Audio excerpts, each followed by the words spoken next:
That will probably be the most constructive place to bring it up. Okay, any other additions or deletions from the agenda? Motion to approve the agenda. Moved by Director Grenier, seconded by Director Thorpe. All those in favor? Okay, thank you. Carried.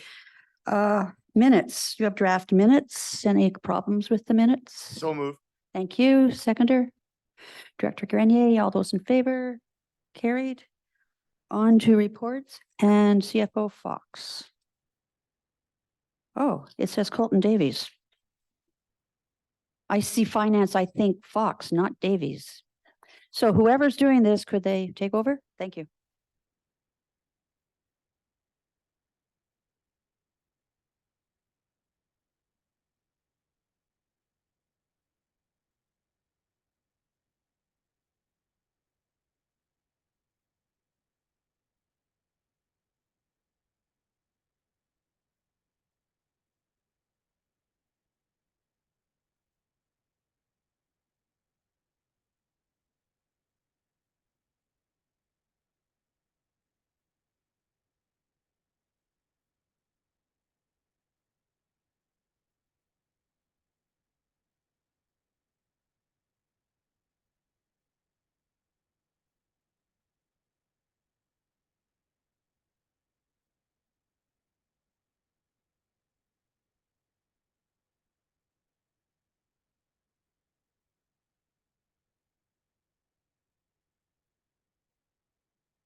Should be on now.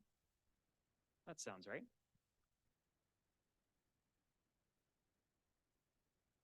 Okay, sorry to keep everybody waiting and impede democracy that way, but I think we're good to go now.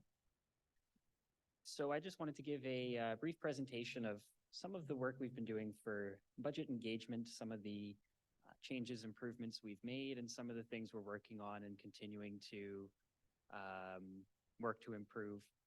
I owe Jamie and Carla a lot of credit, I think, for their work to help keep communications involved and knowing, you know, what we can put out publicly as much as we can, and how to display information, and just keeping me aware and involved. And also their work for just knowing the budget, knowing the processes, the why and how, and supporting this work that way. So for budget engagement, opportunities, objectives, creating awareness about key timelines, and encouraging participation. Awareness alone can help create more participation. We need to make sure that information is easy to find and easy to comprehend, helping people understand how and why taxes come to be, providing at least one platform for the public to share budget feedback, and ensuring this opportunity is as widely known as possible. And to also accommodate people in consultation who don't use the internet as well. And it's easy to put consultation online and make things available that way, but you have to include certainly everybody on both ends there. So those are objectives when we're looking at budget engagement when it comes to my role in communications. Challenges is reaching residents in person effectively on a wide scale. This is a challenge for a lot of regional districts. It may never be convenient enough for all residents due to distance and resources, a lack of internet ability for some residents, especially in non-urban areas, can challenge access to budget information. Again, this is a challenge really for all RDs in the province, and many of which are more densely populated and occupy a smaller area than what we have. The level of taxation is different for most communities depending on services and service levels that they receive. So certainly the taxation makeup is complex for regional districts, and it's not as straightforward as what a municipality would have in terms of a one-size-fits-all for explaining taxation breakdown and that kind of thing. So we do have that additional challenge. We do have more than 65 unincorporated communities by my count in the RD, and of course our 11 member municipalities, which are contributors to the TNRD budget annually as well for services that they receive specifically from the TNRD. Taxation affects everyone, but it can be a challenge to have residents engage in the process organically. That's not an issue that's isolated to us as the regional district. But if we can do what we can to make information widely available and answer the question for people, how does this affect me? Why should I care? Everybody cares when they get their tax notice in the mail, and we want people to care about the process as much as possible to get there. And we have the clicker now, so this is good. This is our first meeting in here in a while, so all is good. Some of the work, just to touch on some of what we've done in the past year. So this would focus really on our budget 2023 cycle. Targeted community meetings. We've done some more recently in Lower Nicola, Savannah, Avola, Blue River, for example. And from what I can see that these meetings go exceptionally well. And these can be these targeted or these community meetings to talk about a wide range of topics. And I know, again, Jamie and Carla have done a lot of work preparing budget information when we do have these meetings. I know I was at the meetings in Avola and Blue River and breaking down really to residents in there what the residential tax rates are for them and seeing the growing understanding of residents who didn't even realize that not only do industry in those areas in the North Thompson, like Trans Mountain, the railway, BC Hydro, not only do they contribute to property taxes, but they contribute an overwhelming majority in that area. So gaining that kind of understanding is really satisfying to see for people who attend these meetings. So allowing staff to prepare lots of information for these community meetings, able to give great detail on financial information. They're able to answer questions thoroughly when we're talking to specific areas about how they're impacted. I haven't come across a regional district that does general budget meetings for all communities, like what a municipality would do, where they set up for a couple hours in an evening. Our community meetings, though, where we provide information on finance, like what I've mentioned, seem to be working well.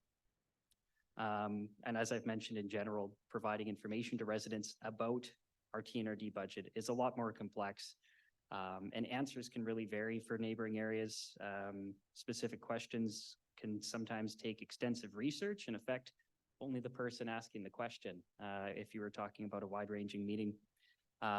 In a municipality, of course, money can be moved between services. Tax calculations are the same for residents, but we don't have that luxury of being able to explain it so easily. So generally, community meetings where info is provided on taxation and services are helpful for getting people to come out and tell them all at once how their taxes are formulated for services that they receive. We've made some updates to our budget website as again, this is a lot to do with Carla keeping communications in the loop on the processes and what to display. If you go on our website and our budget section, it's a bit too text heavy for my liking. Some of our updated graphic material that we're hoping to come out with in the fall would help make it easier to take in information.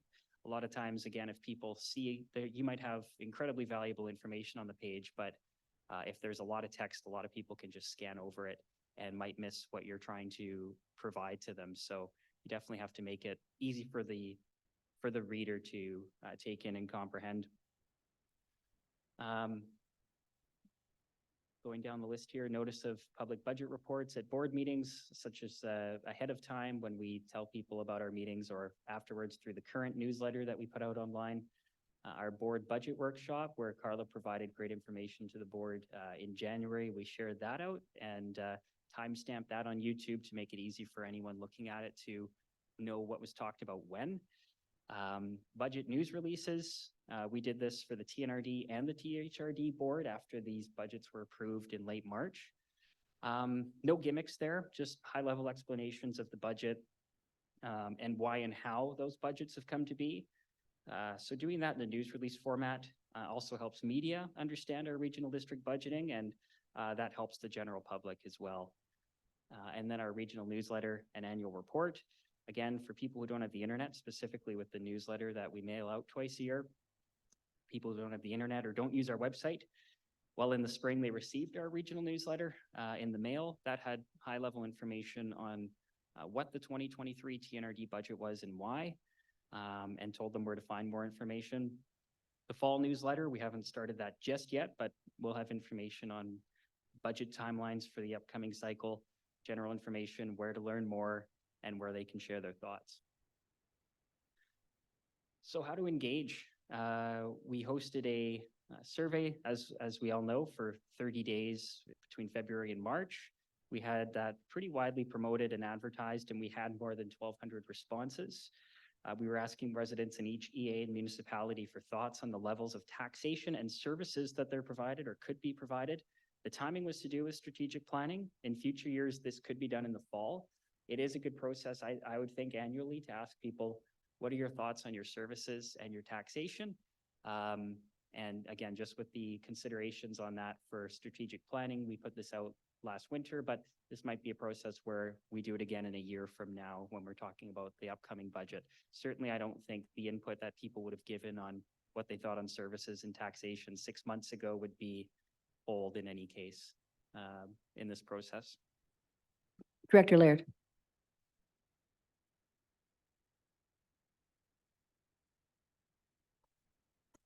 Thank you, Madam Chair. Just a question on your engagement. How are you intending to do that this fall? That is going to be easier for input from the residents? Because the last was fairly complicated. Have you got a format that we can look at before it goes out? Or are you just going to send out a format without bringing it past the finance committee? Or the board? To Director Laird through the chair. I'll have that in a few slides from now, and I appreciate the question. And certainly I can take feedback on that once I pass there in a few slides. Just to continue on with how to engage. So here's something that, you know, when I talk about putting important financial information out in a way that's easy for the public to understand, an example here of, you know, how taxation and services are done and what that means for people. We have this on our website. We've had this on for multiple years. As long as I've been here, we've put this up. And you can see on this document, it shows you the residential tax rate for each service that the TNRD provides for each area. So really what we want to be able to do when I say put information out that matters to people in terms of how does the budget affect me? Why do I care? Showing people, here's how you affected, or here's how you're affected. This is all good information, but we need to, through our, you know, graphic design, through good layout, make this jump off the page for people. If you look at this and do simple math, I have area I shown here, you would see that garbage and recycling makes up a huge chunk of the total tax bill for what's considered general and local services. So if you went through our 10 EAs, it's between 29 and 40%. Garbage and recycling would make up less of your local tax bill if you have, say, fire protection in your electoral area, or if you pay into a larger local service, such as the Nicola Valley Aquatic Center, if you're an M&N, or if you were in Area A paying into the contributions for the North Thompson Sportsplex. But when we're just looking at general and local services, eco depots and transfer stations make up a lot of what residents contribute to our tax bill. When you look at the city of Kamloops, it's different because the garbage and recycling is operated by the city. But you can see, looking at this, that households pay 23 cents for every $1,000 of assessed value for TNRD services that they receive specifically. More than half of that portion on their tax bill is for the library system. So it's not a huge amount for the residential tax rate for something like the city of Kamloops. And I just see a hand up. I'll just get through this next point just to finish my thought here. But when we look at garbage and recycling, again, because that's a service, eco depots and transfer stations that we provide for the other 10 member municipalities in the TNRD, the overall contribution to garbage and recycling, when we look at the city of Merritt, it's I can't do the simple math on my head, but that's a bit more than 50%. But if you went through these 10 smaller member municipalities, It's between 44 and 59% of the total tax bill that goes to eco depots and transfer stations. So when someone in Merit says, what do my tax dollars that are showing on my bill go to when I'm paying this for the TNRD? They just see the number. You know, this shows it. So it's important, I think, to make something like this jump off the page as much as we can. Director Stamer, and before I do that, would you prefer questions during or after? I'm fine with as I go along. Okay, thank you. I'm most of the way done now. Thanks very much, Madam Chair. It kind of reminds me of three things, people will think in their minds. It's so what, who cares, what's in it for me? You've probably heard that. So what, who cares, what's in it for me? Where are the opportunities when we show a spreadsheet like this, which I prefer because it really kind of breaks it down fairly simply. I don't know if you can get it much simpler than this, but where are the opportunities when you look at the far right-hand corner and it says change? And whether you're looking at a quarterly summarization, like we just did our third quarterly last night in Barrier. So you get it, in time of where you're at, are you kind of on pace, are you over budget, under budget, those kinds of things. Where are the opportunities where someone sees 164% and it's general government services? Where would be the explanation? Just as a point. Thank you, Chair, through to Director Stamer. So, of course, interestingly enough, right away, Colton, because number one, for our communications person to come and speak so eloquently about finance, we spend a lot of time trying to work together and collaborate and make sure that he's in tune and understands what's going on for us. That takes a lot of time. So I just want to recognize Colton for the work that he does with this for me and the rest of us. That one there jumped right out. That numerous times was discussed through budget deliberations with council to make sure that you guys understood, and it's very explicitly broken out in the document. So of course, it's not jumping out here because it's not described there, but when it was presented, we knew that would be an area of concern. Number one, the library moved out, IT out of the library into administration. That was a huge portion of that. Two other things happened. On the general expenditures of operating, you include transfers to reserves. Two grants came in, one per $5.4 million. And then we started recognizing gas tax as revenue and doing it as a transfer to reserve. So 1.1 million plus 5.4 million, that's what 7.5. Anyway, it jumped up that much. So the majority of that percentage is because of the way we're recognizing gas tax revenue. We've got a large grant that is being transferred to reserve. So it looks like an operating expenditure. One way to get around that, but it takes a bit more work, is to take transfers to reserves out of these kind of numbers. But we just haven't had time to do such a thing. I would And if I may, and I appreciate that. And I knew that I knew what that was about. What I'm suggesting is that when we're presenting this to the public, we should be able to flag this stuff and we should be able to identify this. And again, if I'm in area O and I'm looking at a 10% increase in my taxes, my question is going to be why, right? And so if you look back and maybe, a year or 2 years in a budget, and then you can see the flags, you can say, this is why we had to increase is because of this and this and this, just to try to simplify the process. Otherwise, you can spend an awful lot of time going around in circles trying to explain things that you just explained now that most people wouldn't even understand, especially the way grants work, all those kinds of things. But at the end of the day, they want to know, how is it going to affect me in my pocketbook? And how are you running your operation? And if things are running fairly smoothly on a budget, they're gonna think that there's stability there. And if there's increases, they want to know why there's increases, and we want to keep it as simplified as we can. That's just a point. So I'm just wondering, as we go forward, how we can flag these, because it'll be obvious to all of us. Okay, that's going to get someone's attention. That's going to get someone's attention. How are we going to explain this without spending 15 minutes explaining it? This on? Okay, good. Yeah, good question, Director Stamer through Chair Bass. And a question like what you just brought up, I know if And that's the thing too, is making things jump off the page, because I think these things, Carla put a ton of time and effort into our 2023 financial plan budget report that the board approved in late March to point out some of these anomalies and flag that there. So I think anybody reading that would understand through reading our budget reports. But again, it goes to when you take that and you put it in a way you can make it easy for people to consume, and hopefully they find interest in it, in the process, is flagging the.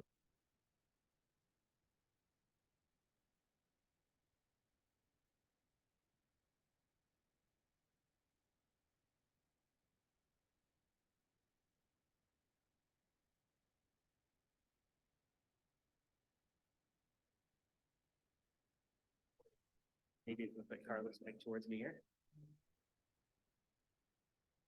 Is it working here? Yeah. Sorry for the interruptions in my presentation. So yeah, so again, even just grabbing something like this off the website to put in the report, it was something that I went to Carla with right away and said, this doesn't seem right. Of course, when you look at those whole numbers, that's not just when we look under 2023 budget and 2022 budget, those are numbers for the TNRD as a whole, where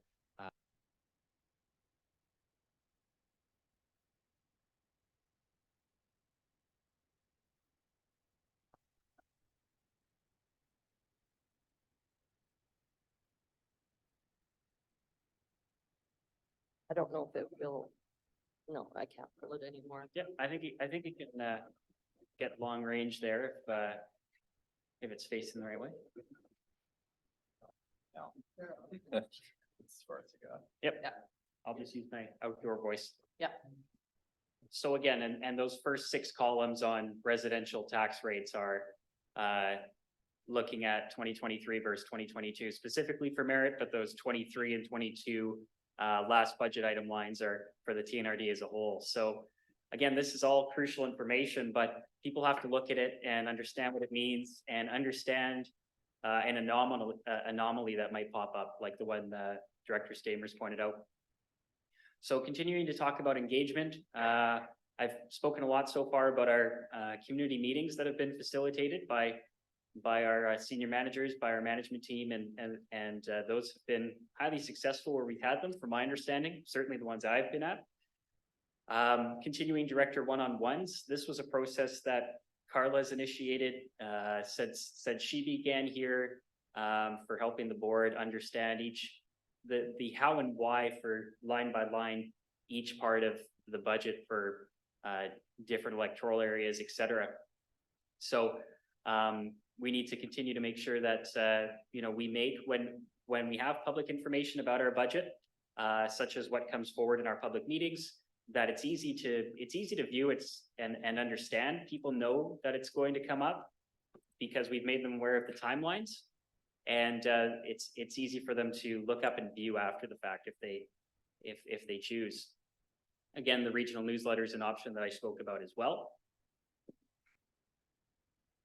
And to get to comment made about providing feedback. So I mentioned the need to split that up online and also make sure people can do this if they're not on our website, if they don't use the internet at all. So of course, we want to prepare key financial information before we announce a feedback opportunity to say, here's what matters, or here's information that affects you about our TNRD budget. And people can take that information, they can find more, and then they would have the opportunity to look into it and scrutinize more on their own, ask questions to staff or directors such as yourselves, and learn more about why, and learn more about and be involved in the process that way. So we have had a very lightly used feedback option on our website. One of my key priorities this fall is going to be to improve this. And so that will be one thing we advertise for giving feedback online for people who consume our budget information online. And there's other community options that we would have, such as potentially posters, advertising, and making people aware through other means as well. So in summary here, more communications and information about the TNRD budget has happened in the last year plus for the board and for public. And certainly there's a lot that can be done and lots that we are looking at to continue to build on and improve on. I would say that more consultation has been done with the public. The amount of information we've put out has gone up, and the layout will continue to be improved. That's a big focus for me and my department. More engagement communications than in previous years with the options I think we've proposed, that we've shown you that we've done and talked about. I've mentioned how effective budgeted engagement can be a challenge to do in a lump sum for a rural government. Everyone thinks about the vastness of a regional district like ours, but the unique taxation and service levels and number of services provided being so widely variable by area impacts that as well. But we're continuing to work and focus on this and getting the information directly to people. Resource is always a consideration as well. I have a list of timelines here. So I'm speaking to you today about some of our communications and budget engagement initiatives and some of what we're looking at a high level. So now what we're going to do is start to prepare the financial information and materials for public consumption and prepare and when I say graphic content for public consumption, I really mean the public layout, and the graphic content's a big portion of that. So we're going to be able to our push after that, sharing this information publicly, encouraging and advertising for residents to provide this feedback, and more to come late in the fall to be determined. Departmental updates was something that was done for the board last year in a workshop with the new board, and working to continue to provide information that way. So we've laid out a brief schedule here of what this budget cycle looks like from starting in the fall, or excuse me, the spring of 2023 into really the process where the board adopts the financial plan at the end of March next year, which happens every year before tax notices get sent in the mail. So I apologize, a bit of this is high level. I had a great meeting with Carla and her team about a month ago, and I was able to get a lot of the pieces in place for this, but with the EOC activity, I probably don't quite have the level of detail of specifics for the immediate moving forward that I'd like, but happy to take any questions. Thank you, Colton. Director Laird. Thank you, Madam Chair. I am having a little bit of a problem with having just straight verbal reports. Couldn't this information been included in our agenda package? Because I can't read a lot of that information, and a lot of it is a first time look at it.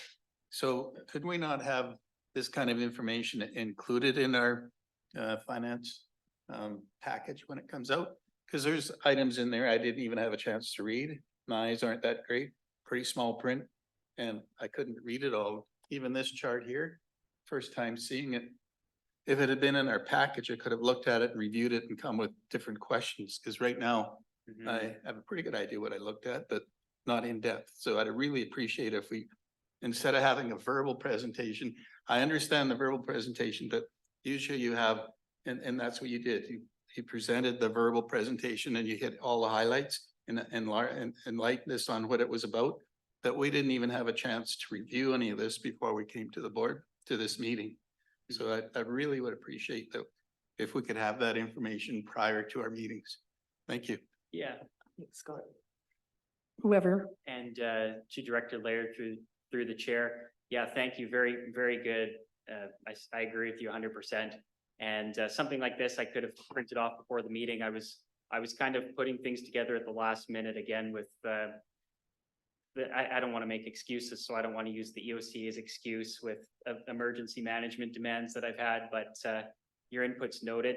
One thing I will do is email the presentation documents to the finance committee when we're done as well. Yeah, okay, Hildebrand. Thank you, Chair Bass, and please don't make an excuse for the EOC. Every one of our staff have been to the limit right now with EOC for the last 3.5 months. So we did get this done last minute, and we should be able to get these on agendas going forward, and we will strive to do that. It's just been a really difficult summer with people working full time in the EOC, not taking vacation. It's certainly been challenging. Any other questions? Director Grenier? Thank you, Chair. I want to reiterate what Ward says and what you said, Colton and Carla. We want to make this very understandable. Finance is not everybody's cup of tea, as we know. And a whole spreadsheet of numbers, when really people are looking for one or two particular touch points, we need to identify what those touch points are.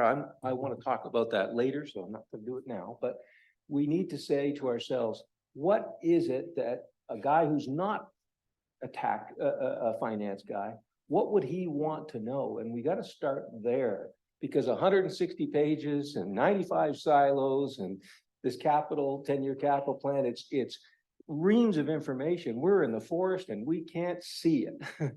So we need to figure out, and that's why I would think that our committee, this committee needs to trailblaze for our board and say, here's what we think should happen starting in September. Something that meets the needs and objectives of our board, that reflects what the people need. I think that that's the right direction, and I applaud your initiatives. Anyone else? No? Thank you, Colton. Director Steamer. Thanks, Madam Chair. Can somebody get some tech support for me? I'm trying to look at the committee report on my screen here and I can't get it. It's just in very small font and I don't know how to fix it. Could somebody from staff? I don't, it won't. Oh, I see. Okay, you're right. Yeah, we've got tech support from Director Thorpe. Thank you so much. Thank you for that. I didn't know we could do that on our screen. Thank you.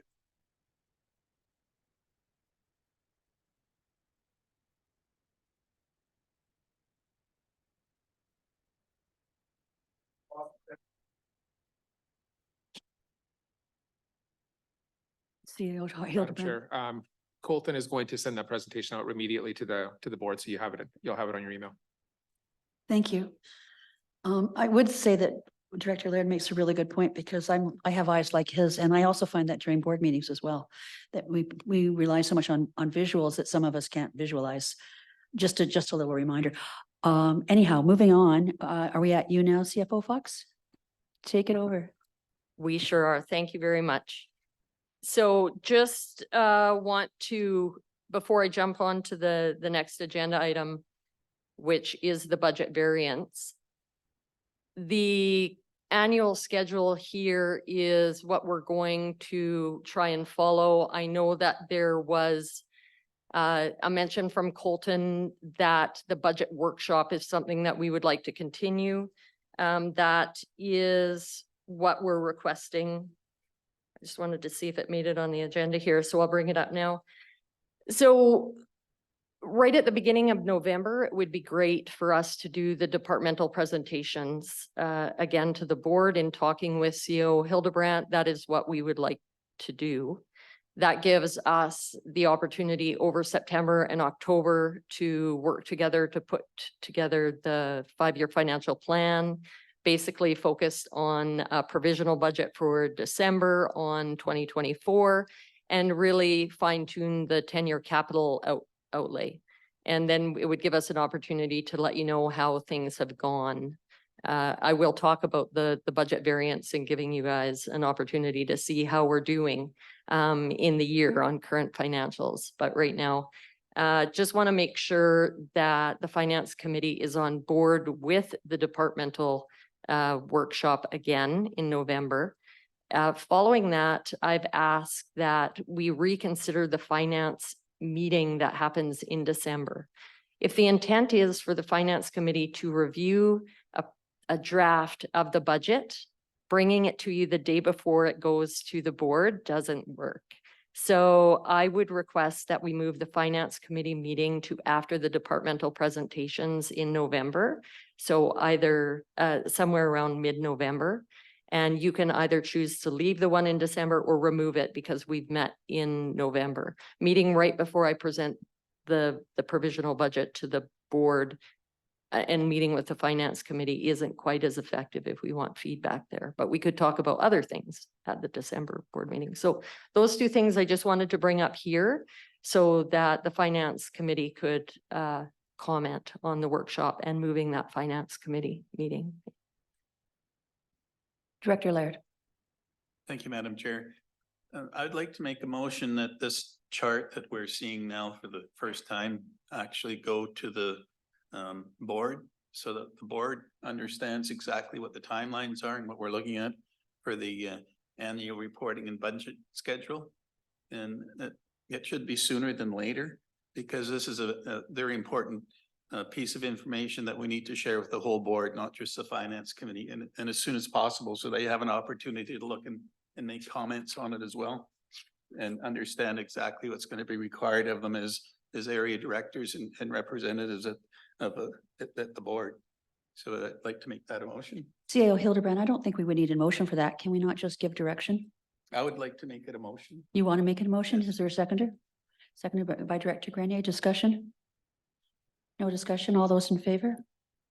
Carried. Thank you. Director Stamer. Thanks, Madam Chair. Do we need a motion on the recommendation from staff to move up that meeting to November?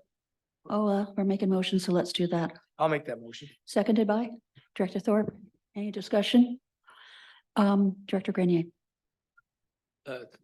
I support the idea that we move it up into November, but I also would like to see potentially a workshop that talks about some of the things that Colton was talking about earlier, so that we can give some feedback to our financial team so that they can prepare for that November meeting. And I just think it's for those that are interested in finance or participating, they should be able to participate in that little workshop that talks about the key performance indicators that I think are going to be important that we'll be talking about at some point.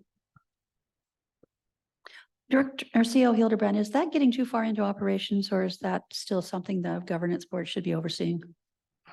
Through you, Chair, I believe it's probably something that we need to figure out going forward, because right now when we set up our meeting agenda for the entire year and build the budget around it, extra meetings cost extra time and money and all those things. And I still think it's a good idea, but we need to be much more proactive. So when we're actually building our next year's meetings for committees, boards, committee of the whole, I think we need to be proactive in making sure that we build this stuff in to make sure that both our finance team and the finance committee and the board as a whole understand what the expectations are on this one. So that's my thoughts. I don't know, Director Grenier, if that makes more sense. It's just tough to add another meeting ad hoc and make sure that everyone is able to, this committee is easy to do, but pulling the board together is a really difficult task.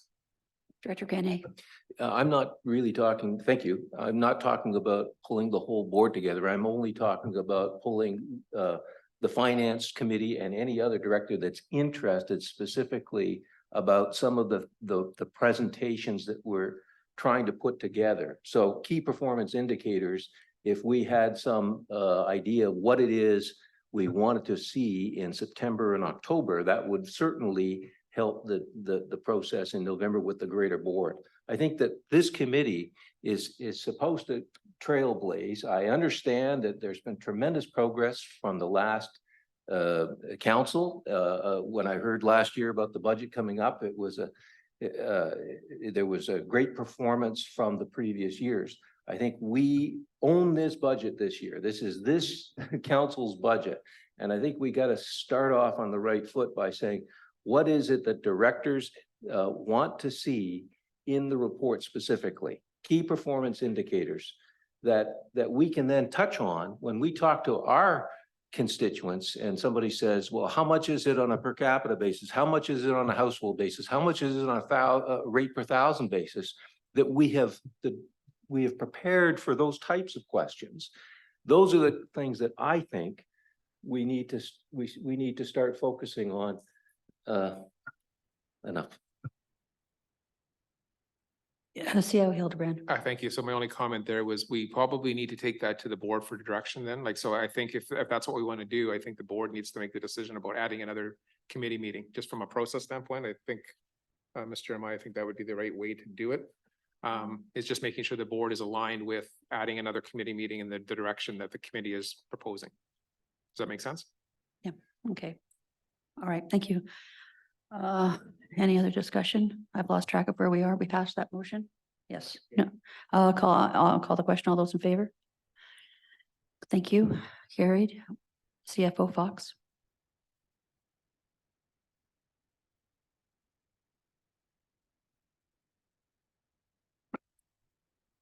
So before I jump into this document here, I think I was gonna kind of feel the temperature of the room before I got into this, but I feel really strong commitments and drive. And I think I need to bring a level of what's occurred and what's happening within the TNRD and within our finance department. Number one, certainly my intention coming in and starting with the TNRD was to make sure that I could bring you great information and that I could help bring my strengths and my past into bringing you meaningful, summarized information that meets all your needs. Coming into the TNRD in the regional district is an enormous challenge with 27 directors that all have separate interests. So you almost need to have an education in strategic communications to try and break down the information in a way that everybody finds meaningful. Number one, my intent to deliver information is to stay consistent with the information and the systems that we have, because I don't have time to implement any new systems. That means changing and updating some of the processes to make them better or more visual. Take a lot of resources and time, and we haven't been able to get there. The work that I'm giving and bringing to you right now, budget-wise and capital-wise, is almost all the detail I have. It is a lot of information, and it is too much for any one person to read through and comprehend. If that needs to change, that is a board direction that needs to come to me to tell me that we want less transparency. And I do get messages that read into information that make it seem like staff is not trying to be transparent. We actually really are. But I think I have to say this, I have to curtail your expectations a little bit. And I think you have to understand where we've just come from. When I came in June, by October, I was moving into the CFO position. And by November, we went from 120 hours, 3 full-time senior staff to me. And all I did was emergency manage to try and give you and learn a budget and bring a budget to you. I had no time other than to support a culture that was failing and to make sure that your day-to-day finance was getting done. That in itself has been a challenge. It put us 4 months behind in year end. It put us behind in audit. And we just are getting caught up to the end of June in the finance department. I walked in, we were 2 years behind in EOC claims, recordings, and finance. This year, I dedicated 2 of my finance staff to the EOC. So EOC isn't an excuse. It's something that we have to do. And a majority of my senior staff were pulled into EOC. So when Director Grenier and the rest of the board gave us direction on surplus, reserves, and capital, we still tried very hard to meet our commitment, but this is 1/10 of what I wanted to bring you. It is not for a lack of desire of wanting to bring you good information that's easy to read and that we can spend time making it look pretty and acceptable on the internet. Every week, I'm supporting my staff to try and keep them going. Every week. The temperament, the temperature, the environment of work has changed. We have no downtime. I'm forcing people to take holidays that don't want to step away from their desks. And when I say EOC, Colton's our communications support. We've been in EOC for 3.5 months, 4 months. My GM of operations is gone. So I'm doing a capital plan relying on my entire operations department who's in EOC. So the only thing I can do to give you something better is ask people to give more than 100%. And I can tell you, I'm giving more than 100%. So please, I want to really express to you guys that I want to bring you something great. I appreciate all the feedback. We will do what we can, but I really need you to understand the city of Kamloops has 10 people in a senior team that can address, and I'm just throwing numbers out there, but you have me and a number of other senior staff that have been pulled into EOC that I actually have no time from. So it's a bit of a challenge. So if we want more than what you're getting now, I need more resources. Even through October, my son had brain surgery. My husband got COVID. I got COVID. My husband was off work because of that. I have an adopted great niece. I have a family at home that I left for 4 months to bring you what I could. So it's not for the lack of trying. We're trying to be transparent. And I completely understand that you as directors need something different from us to go out to your constituents. So I want to make sure that some of your expectations are a bit curtailed, understanding that the environment we're working in. But we've done great things. The team we have right now is phenomenal. We have been able to develop a budget variance reporting system. So right now, in order to do budget variance for you guys, I have to go in to the VADM system, our financial system, print out separate reports for 144 departments, give those out. This is budget variance at a hand click. And this is hiring, meaningfully, intentionally hiring a staff that has been able to advance us in some of the current systems that we're doing. We've been able to update processes so that check payments that were taking 30 to 40 days, we're back on a 2-week turnaround on check payments and using EFT, and we've eliminated checks. We have a current staff have been running with 2 casuals just to try and get caught up. And I have 1 full-time staff working on EOC claims only. And we're almost caught up to 2023. I have another casual staff working, or sorry, senior tech that also supports the EOC, and they're pulled in there. So all of the changes that I wanted to implement, that I committed to implementing for the beginning of this year actually had to be delayed. So any system upgrades or system improvements to look at a capital management system, budgeting system, that all had to be delayed because we were actually 4 months behind. And we worked really hard to get our audit done and the SOFI report and the carbon initiative. So we did meet all those timelines, some of them a little late, and we notified different agencies and when we needed to do that. The importance of that is I want you guys to be able to have a budget variance report to see how we're doing throughout the year. And this here is going to save me to put together a budget variance report for you guys is probably 3 weeks work for me. This here is going to take it down to probably a week and a half. So things that we have been doing. Oh, can I grab the mouse for you? Yeah. Things that we've been doing that are really adding value is we can literally go to any of our departments. Any of our budget managers can go and they can see at a glance our year-to-date amounts, our annual budget and the variance and where they're at. It highlights things that are out. We picked a number of $20,000. If it's over or under $20,000, it actually highlights it for us. And this is all based on a staff member that's able to provide this support to us. And it's helping us advance a lot of the things that we can do more quickly. For an example, and I just think this is super important for you guys to understand. We do a visa upload and it takes a long time to process our visas. We're doing it in a way now that it's saving 16 hours worth of somebody's time.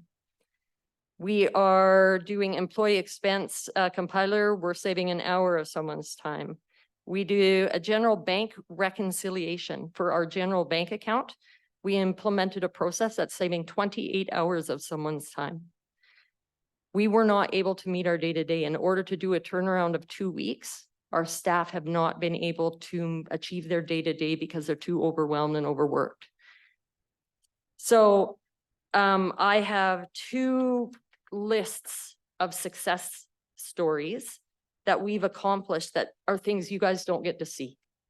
We see it in customer service and less complaints. Places where have been a challenge, we lost our AR clerk. No one else knew how to do that job. We changed from flat rate to metered billing. No one understood how to work the system. So we're working on building cross-training within our department so that when one person leaves, other people can do the work. Those people used to go on holidays, that work stopped, day-to-day stopped till they got back. We're trying to build in redundant systems. Those are things we're trying to do just to fix the day-to-day. So I know all these other things are important. Bringing on Miss Mackenzie has been phenomenal. We're looking at another position to help in that senior team. So we should start to be able to feel that extra resource and the turnaround of work that you do, because it'll free up time for me to be able to focus on things that you need from me.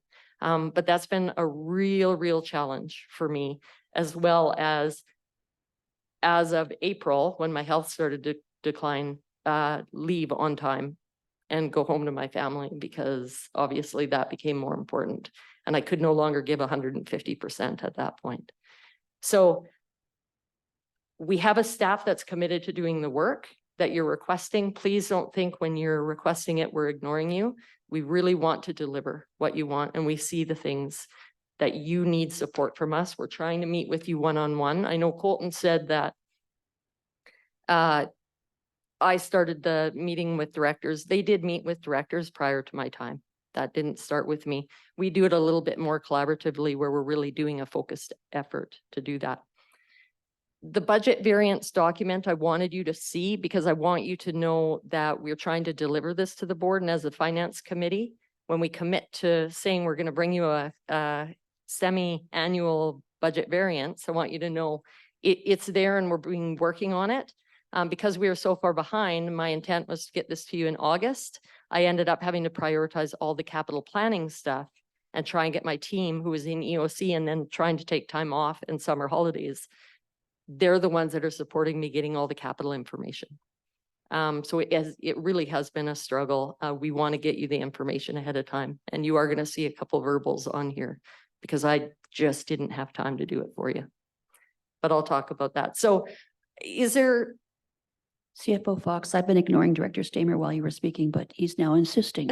Yeah, sorry. Director Stamer. Sorry. Yeah, It's fine. Thanks, Madam Chair. Yeah, first, Carla, yeah, I get it. I mean, I certainly appreciate all the work that you've done and your team has done. You know, I just put some notes together here, and I mean, this is a committee meeting. This isn't a regular board meeting, but obviously we've got some deficiencies when it comes to staffing levels for EOC. I mean, going forward, if this is some of the work that is going to be expected at the TNRD level, that's going to have to change. And, you know, I can't believe the changes, the improvements that you've been able to accomplish in 12 months, considering what's been happening to you. And thank you for sharing the personal stuff, because, you know, that makes it even more appreciative for me on how hard it would have been for you to go through this. But I'm trying to keep it as simple as I possibly can. And if we're having variances and things like that, I mean, I know all the directors, you know, especially the area directors and that, they want that type of information. That's easy for you to be able to just give them a quick spreadsheet or whatever on where we're at. And a bunch of this other stuff that's going to be held up for discussion, we can have that opportunity, but really all we need is the nuts and bolts. That, to me, as long as you've got the access, you've got the ways of flagging things and being able to put it together, I'm totally comfortable with what has transpired. And hopefully we can explain that to the rest of the directors on the board, saying, look, there's this much more that has to be done in this period of time.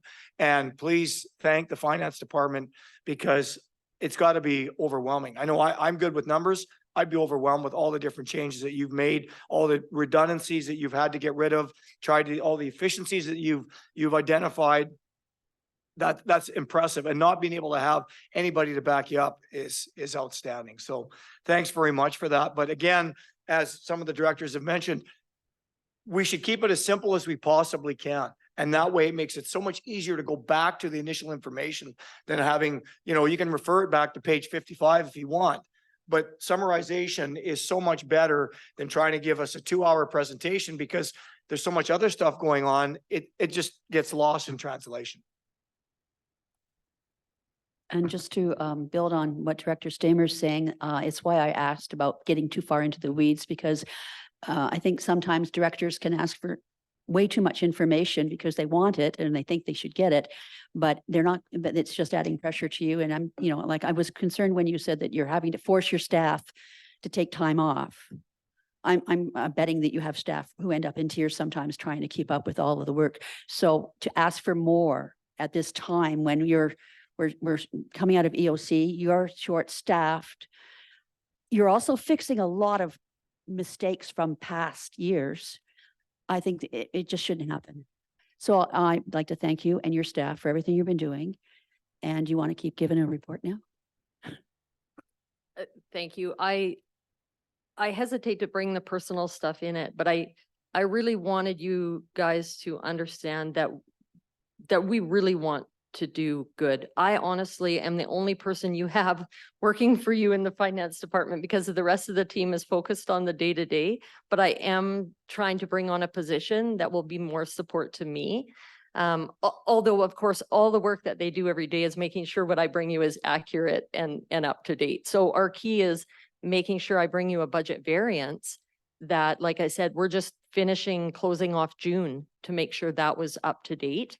So I want to bring you a budget variance that has up-to-date financials. So this was just to give you a touch on a tool that has been created that's really awesome for us and it's going to save us time. If you think about it, when I have 144 services and I'm trying to meet with different directors and make sure they're within their variances, don't even have time to meet with them on all of that. So this is way better for them and it's better for us. So it's a great tool. And you guys should see it in the way of us being able to bring you more timely budget variance reporting. Director Thorpe. Thank you. I just wanted to thank you for everything that you've done. It's amazing. About a year ago, I asked for a couple of reports as a private citizen, some financial information, and it took them weeks to get it. And what you've done is exactly what I thought should have happened. It's a click of a button and there it is. So I think that you're giving us a plentitude of information. I don't think we need a whole lot more, and I commend you for what you've done. I'm in awe in some ways, considering where I saw it a year ago. Director Laird. Thank you, Madam Chair. Having been on the board for numerous years, I've never seen financial information come so openly and it's information I can understand. We never have had this before. I just have a question through to our CEO.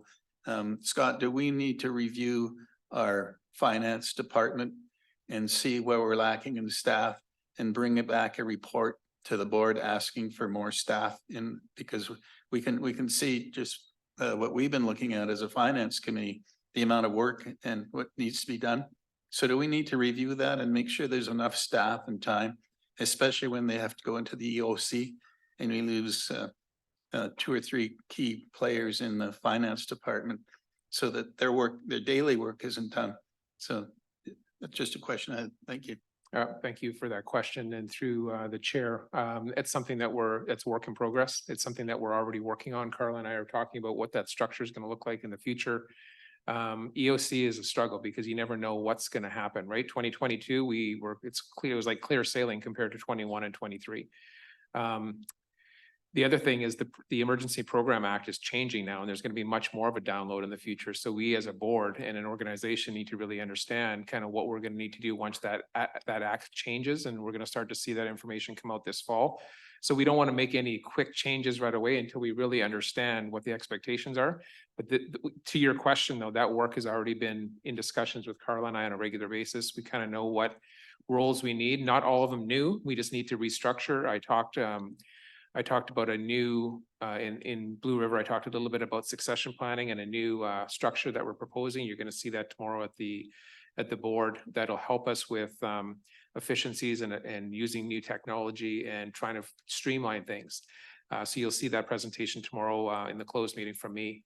But it's certainly top of mind and we are all thinking about that. It's just not, we're not ready to bring it to the board yet until we have all of our buttons and things in a row. So it's coming though. Anyone else before we move on? Back to you, CFO Fox. Thank you. So I think just to take you through, and give you one more example, if I were to go on to here and I was to click on, electoral area legislation. Right here at my fingertips is all the account codes in that. This is where, the EA budget sits, as well as any other staff that get charged to the EA, like the community services, part of the fire services. So they show up on here, but, right away, we're having this at our fingertips to be able to bring up and show you if we need to. So if I do a budget variance report and you guys ask me a question, I can click on this and I can go into the details of what's there. I can click on different account codes. It's going to bring me up the detail of what's actually making up that $37,000 of that $257,000. So I will be able to problem solve and answer questions to the board very quickly with it at my fingertips. So this just gives us a good example of the information that would be at hand. And I do try right now and give you as much as information because I really want you guys to trust that I'm trying to give you what you can or what you need. But we will peel it back and start talking mainly about the summaried information and only go to the detail if we need to dive in. So I'm trying to also build that trust up with the board so that they can see what I'm trying to bring. So if there's no more questions on the budget variance, I'm going to move on from that if you guys are good. Any more questions? CEO Hildebrand. Just thank you for that, Carl. I appreciate that. And I'm just wanted to quiz maybe Director Laird and Stamer because, and I guess Director Bass as well, the change we've made from the last board and the even terms before is significant, as Director Laird mentioned. But I think when I think back to the past board, they always asked for more and more detail. And that's kind of where we started with this new board. And now we're hearing pull back and we want summaries. So we're kind of caught. I'm not sure, Director Stamer or Director Laird, if you recall, but I always people wanted to go much deeper. And maybe that was because of the forensic audit. Maybe that was because of the situation we're in. But now asking us to kind of back off and summarize things more, we're game. We're good for that. But you're always going to have that handful of directors that are going to want to go deep into some of this. So just a comment, I'd like to hear just your feedback. Director Stamer. Thanks, Madam Chair, to CEO Hildebrand. We're still going to get we're going to get the main information. We're still going to get the main printouts, but if there's individual requests, and this has been discussed before, if there's individual requests where certain directors want to get deeper in the weeds, there's opportunities of doing that. We don't necessarily have to have that at the board level, right? And as CFO Fox has mentioned, it's basically a fingertip press away. It never was like that.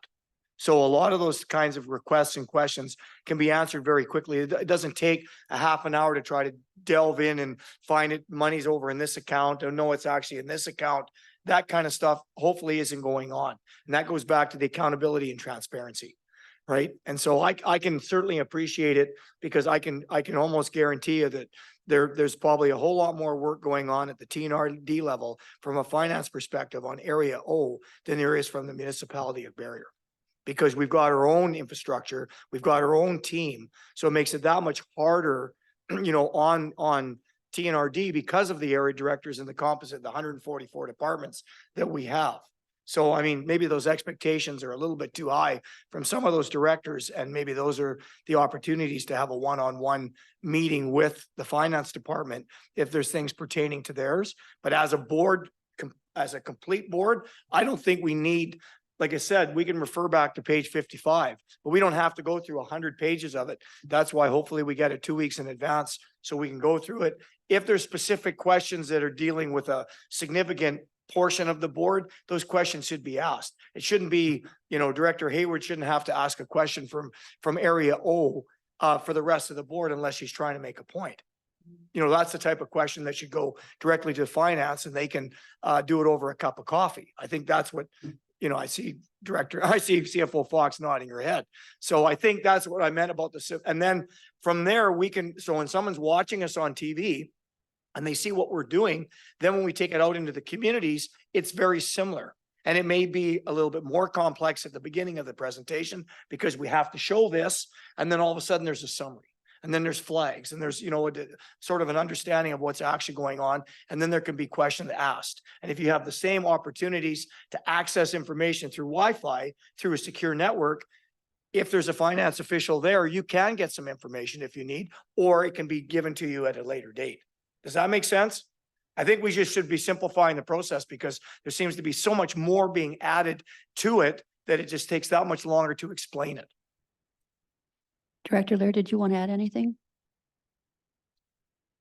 I guess I would just add then a concern that we not swamp the finance department with requests that are coming from individuals, unless it's really relevant. You know, I can see it being relevant with some of the line items, but I don't want to swamp you with stuff that doesn't matter to me as well. So, and again, you mentioned trust. You have the trust of this committee for sure, and I'm sure you have the trust of the board as well. So, you want to keep talking? Yeah, thank you, Chair Bass. So I'm moving on to the capital plan. My intent of bringing this to you today, even to get to this level, there were 2 weeks vacation that I forewent just to be able to bring this to you and work with the team when they were available. So that is the level of a commitment that you're getting. The capital plan itself, I started from the capital plan we put together last year that was very 1 to 2 year focused. And what I really wanted to drive for is that capital plan that I would do in a municipality that's like a fully funded plan where we can plan out reserves. Where it gets really complicated is that every reserve comes from a different service and we got to manage 100 reserves at the same time. So I'm sure you can appreciate, you try and manage your home, your capital, the stuff you're buying for your home, and you have a couple bank accounts. I'm trying to pull a team of people together to give you a number of capital items, all being funded from different funding sources. And I had to create a system that actually linked the capital to when I said we were going to buy capital here, it's going to take out of this reserve if that's where we want it. So I can actually see ongoing what the reserve balance is.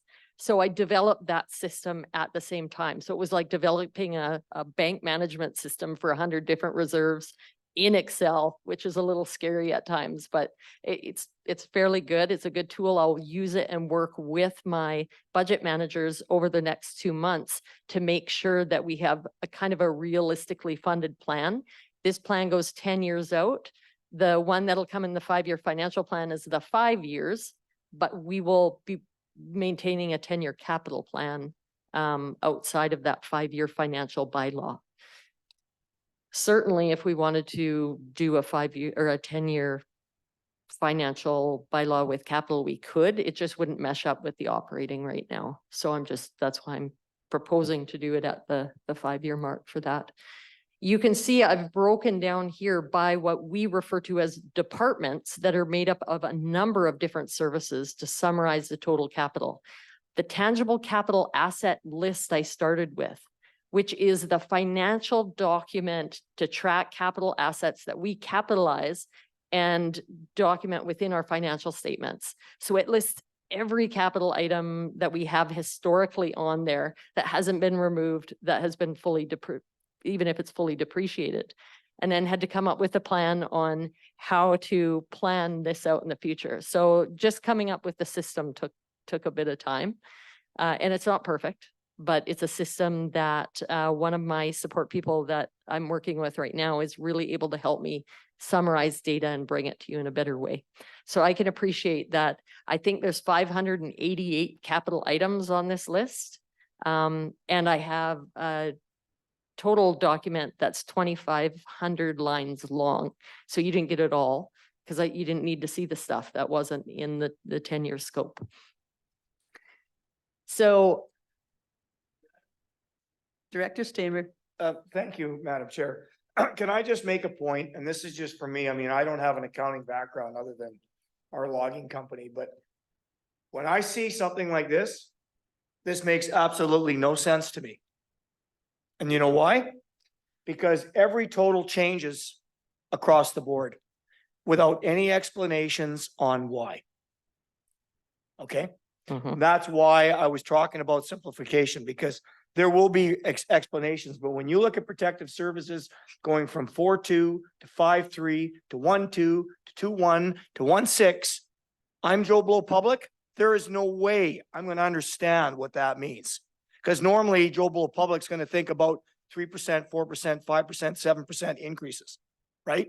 So again, I don't know how you're supposed to be able to explain that to me without for an hour's worth of descriptions. So at the end of the day, like I said, so what? Who cares what's in it for me? Where are the percentage increases? Where's the deficiencies? Where are the variances? Those kinds of things. Because something like that, if I'm somebody from just the public, that